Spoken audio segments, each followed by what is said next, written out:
আমি তারেক বলছি।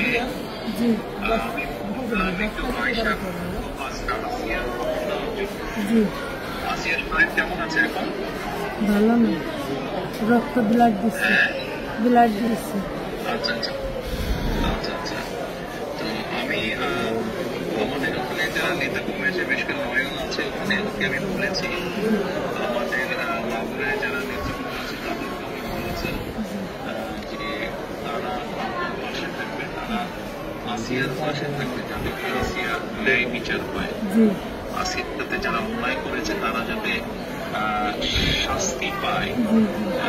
এর জন্য আমাদের অবস্থান থেকে আমরা চেষ্টা করব, যতটুকু সম্ভব আমরা চেষ্টা করব যাতে দেশের আইন অনুযায়ী আপনারা যাতে সঠিক বিচার পান। এবং একই সাথে আমি নয়নকে বলেছি যে আসিয়ার জন্য চিকিৎসার জন্য যেসব ব্যবস্থা নেওয়া সম্ভব সেই সব ব্যবস্থাগুলো আমরা চেষ্টা করবো আমাদের দলের অবস্থান থেকে। না, ওই নয়ন ভাই খুব করেছে আমার জন্য। আমার যে খোলাফান আছে ওরা সারা রাত যাবে, আমার জনের যা লাগে সব দিচ্ছে, আমরা ওনার নির্দেশে করেছি।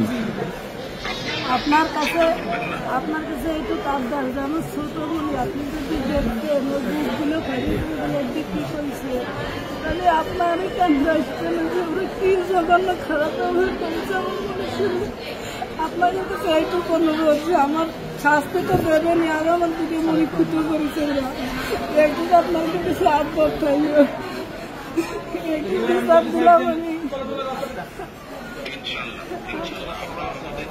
আমাদের অবস্থান থেকে আমরা চেষ্টা করবো যাতে আসিয়া ন্যায় বিচার সেই প্রতিষ্ঠা থাকবে।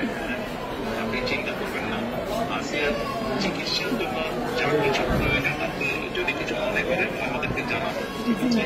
কিন্তু নিয়ে টেনশন করবেন না।